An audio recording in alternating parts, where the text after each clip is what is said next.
Good morning everyone, আশা করি সবাই ভালো আছো, আমরাও ভালো আছি। ব্লগটা এখানে স্টার্ট করে দিলাম। আমাদের ঘরে বাৎসরিক পুজো, এটা হলো 3rd সোমবার হয়। তা পুজোটা সকাল থেকে দেখো কী করলাম।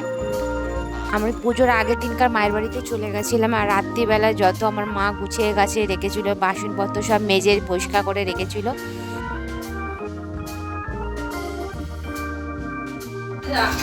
Good morning. সকাল সকাল স্নান করে রেডি হয়ে গেছি, দেখো সকাল সকাল স্নান করে রেডি, পুজো দেওয়া হবে। এখন সব জোগাড়পাতি হচ্ছে, তার আগে আমরা এখন রেডি হয়ে গেছি। আর এই বদমাসটা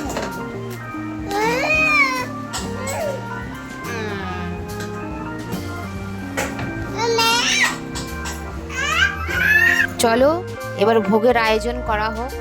তা ভোগ এদিকে বলতে গেলে দুপুরবেলায় আমরা সব উপোস করে আছি, তা উপোস করার পরে যে খাবো তার জন্য ভোগটা বসিয়ে দিয়েছিলাম আমি।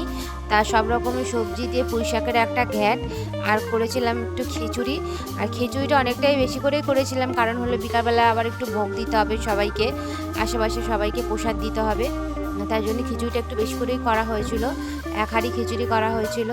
তা আর বিকালে কিছু নিজেদের লোকদের একটু নিমন্ত্রণ করা হয়েছিল, যাতে রাত্রেবেলা এসে ওরা খেতে পারে দুটো। তার জন্য একটুখানি হলো ভেজ রাইস করেছিলাম, আর হলো আলুর দম, আর ফুলকপি, আর হলো পনিরের একটা তরকারি, রোস্ট টাইপের কিছু একটু রসা রসা টাইপের করেছি। দেখতে দেখতে আমাদের ব্রাহ্মণ মশাই ঘরে ঢুকে গেছে। এইবার হলো পুজোটা স্টার্ট করবে। তা উপরে সব কিছু গোছান গাছন করছিল আমার মা, কাকি, আমার বোনরা সব করছিল। তাই এদিকে হলো আলাদা করে হলো প্রভুর জন্য ভোগ করা হচ্ছিল। তা সেটা হলো আলাদা ওনার জন্য খিচুড়ি আর কত রকমের সবজি দিয়ে একটু ভাজাভুজি করা হয়েছে, পায়েস করা হয়েছে। আর এতটাই দেরি হয়ে গেছিলো, আমাকে ব্রাহ্মণ মশাই বারবার ডাকছিল যে তাড়াতাড়ি এসে আগে জলটা ঢেলে যাও। তা আমি ওদিকে রান্না করতে চলে গেছিলাম। তারপরে আমি শাড়িটা পরারও টাইম পাইনি। আমি কি করেছি, শাড়ি পরার আগেই গিয়ে জলটা ঢেলে দিয়েছি, তারপরে গিয়ে আবার শাড়িটা পরে এসেছি, কারণ পুজোতে এখন কন্টিনিউয়াস চলবে। তাই জন্য আমি শাড়ি পরে আবার চলে এলাম উপরে। আর ওদিকে আমার খিচুড়ি আর হলো তরকারিটা আমার রেডি হয়ে গেছে। কেননা রেডি কেন রেখেছি, কারণ যে কেউ যদি খেতে চায় তাকে তো দিতে পারবো, তা সেই হিসাবে আর কি রেডি করে রেখেছি। আর এদিকে সবাই মিলে আয়োজন করছিল, আমার মা, মাসি, আমার বোনরা, কাকিরা সবাই ছিল। আমি এদিকে নিচে দেখছিলাম, ওরা এদিকে দেখছিল পুরো ঠাকুরের দিকটা। তা এবার আমরা পুজো করব। আর আমাদের এইটা বাৎসরিক পুজোটা হলো একটু যজ্ঞ করেই করা হয়, কারণ হলো সবাই বলে যে যজ্ঞটা করলে ভালো, ঘরের শান্তি মঙ্গল সব কিছু বলে থাকে। আর তারপর আমরা নিয়ে নিলাম ফুল, এবার দেবো অঞ্জলি দিয়ে। তখন বাজে প্রায় 3টে নাগাদ, কারণ হলো অনেকটাই বেলা হয়ে গেছিলো সব কিছু করতে করতে। আমাদের ব্রাহ্মণ মশাই একটু দেরি করে এসেছে, কারণ হলো ওনার চারিদিকে অনেক বুকিং থাকে, খুব ভালো পুজো করে তো, তাই জন্য বুকিং থাকে চারিদিকের। তা সবাই মিলে বসে এখন পুজো করতে বসে গেলাম। প্রথমে আমরা অঞ্জলিটা দিয়ে নেব, তারপরে সব যজ্ঞ করা হবে। তা যজ্ঞটা পরে রেডি করব। আর এইদিকে দেখো আমার দিদির ছেলেটাকে নিয়েও আমরা বসে গেছি পুজো দিতে। ও তো একটু বসার ছেলে না, কিছুতেই বসবে না আমার কোলে, 14বার এইদিকে ওদিক করে দৌড়াচ্ছে। এদিকে পুজো হচ্ছে, আর এদিকে দেখো কি বদমাশি শুরু করে দিচ্ছে এই ছোটোটা, আমার দিদির ছোটোটা আর আমার ছোটোটা। এত বদমাশি করছে যে কি বলবো। পুজোর দিকে আমার আর মনটা বসছেই না, শুধু ওদের দিকেই তাকিয়ে আছে যে ওরা কি বদমাশি করছে। তা ওদের দেখতে দেখতে এদিকে পুজোটাও আমাদের মোটামুটি চলছে। আমাদের যে এই পুরোহিত মশাইটা সত্যি খুব ভালো পুজো করে, অনেকক্ষণ ধরে ধরে পুজো করে, খুব দারুণ। এটা হলো আমাদের ছোটোবেলারই মাস্টার মশাই, ওনার কাছে আমরা পড়াশোনা করে বড় হয়েছি। সত্যি কথা খুব ভালো মনের মানুষ, আর পুজো আচরা তো খুবই দারুণ করে। আর আমাদের ছোটোবেলাতে পড়াতো, খুব ভালো পড়াতো, বাচ্চাদের ধরে ধরে পড়াতো। তা যাই হোক, পুজোটা মোটামুটি হচ্ছে। চলো এবারে পঞ্চপ্রদীপ নিয়ে পুরো সারা ঘরে একটুখানি তাপটা দিয়ে নিয়ে আসি, কারণ হলো পঞ্চপ্রদীপের তাপ নাকি ঘরে নাকি দেওয়া খুব ভালো। তা আমি আস্তে আস্তে আমার নিচে 2 ঘরে গিয়ে দিয়ে আসবো পঞ্চপ্রদীপের তাপ, আর তারপরে চলে আসবো আবার উপরে ছাদে পুজোতে। তা এখন হচ্ছে উপরে অঞ্জলি দেওয়া হয়ে গেছে, এবার আমি তাপটাকে দিয়ে আবার যাব উপরে। তা আমার মা বাবা ওরা সব রেডি করছে যজ্ঞ করার জন্য। দেখতে দেখতে উপরে এলাম, দেখো সব যজ্ঞর জিনিস রেডি করা হয়ে গেছে। এখন ওরা সব যজ্ঞতে বসে গেছে। এটা হলো আমাদের বাৎসরিক পুজো, মানে সোমবারের 3rd সোমবারটা এই বাৎসরিক পুজোটা আমাদের করা হয়। এবার যে কটা সোমবার ধরো 4টে পড়ুক বা 5টা পড়ুক, যাই পড়ুক না কেন, মোটামুটি আমাদের 3rd নম্বর সোমবারতে আমাদের এই বাৎসরিক পুজোটা হয়। প্রত্যেকবারই ভাবি যে কিছু করব না বা করতে পারবো না, ভগবানের আশীর্বাদে সত্যি ভগবান আছে। ভগবানের আশীর্বাদে আমাদের কোথা থেকে না কোথা থেকে ঠিক জোগাড় হয়ে যায় ভগবানের প্রসাদটা, আর ভগবানের পুজো দেওয়ার যে টাকা পয়সা ঠিকই জোগাড় হয়ে যায়। ভগবান বলে না, নিজেরটা নিজে নিয়ে আসে, ঠিকই সত্যি।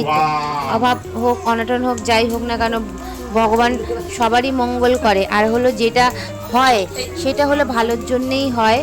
আর ভালোর জন্য যেটা সবাই ভাবে যে না এটা খারাপ না, তার পিছনেও কিছু ভালো হবে, তাই জন্যই এত কিছু ঘটে। তা যাই হোক, দেখতে দেখতে যজ্ঞটা মোটামুটি শেষের পর্যায়ে। আমরা যজ্ঞতে একটু ঘি দিয়ে দিলাম।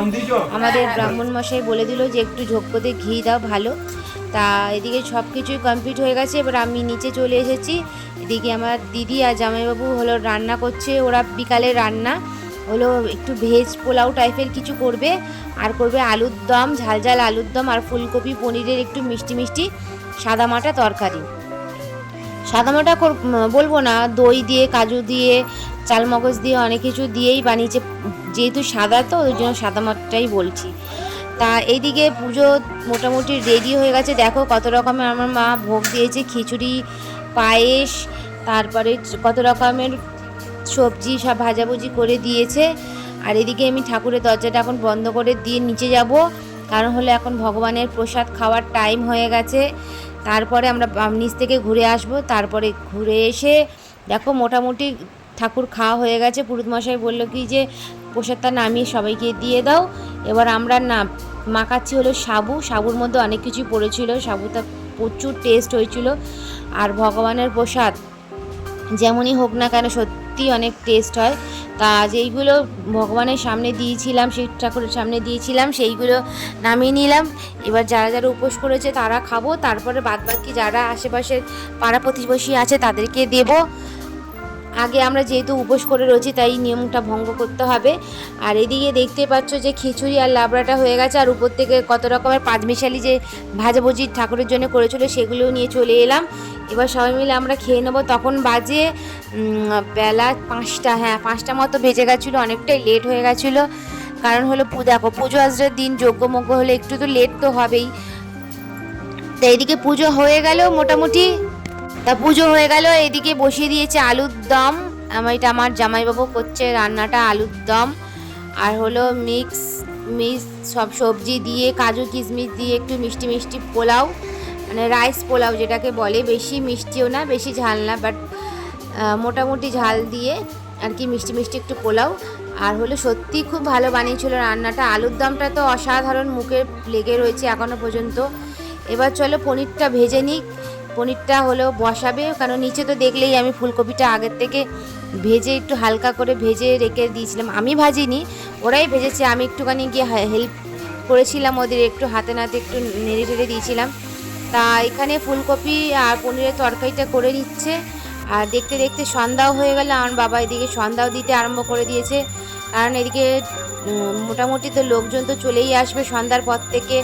মানে লোকজন বলতে সেরকম কাউকেই না, নিজেদের আশেপাশের লোক আর কি, নিজেদের পাড়া প্রতিবেশী যেটুকানি ওইটুকানি, কেন খুব একটা বড় করে করা হয়নি।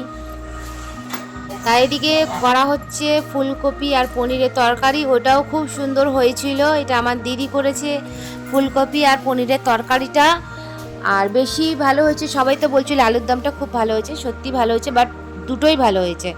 আর এদিকে আমার মা করেছিল 1 হাঁড়ি পায়েস, আর এদিকে আমি দুধটা একটু জাল দিতে বসিয়ে দিয়েছি কারণ চা খাবো। আর এদিকে ফুলকপি রোস্টটা দেখো মোটামুটি হয়েই গেছে, দারুণ হয়েছে। পরে রেসিপিটা পরে শেয়ার করব কী দিয়ে বানালো। আর হলো তারপরে এদিকে রাইসটাও দেখো মোটামুটি হয়ে গেছে।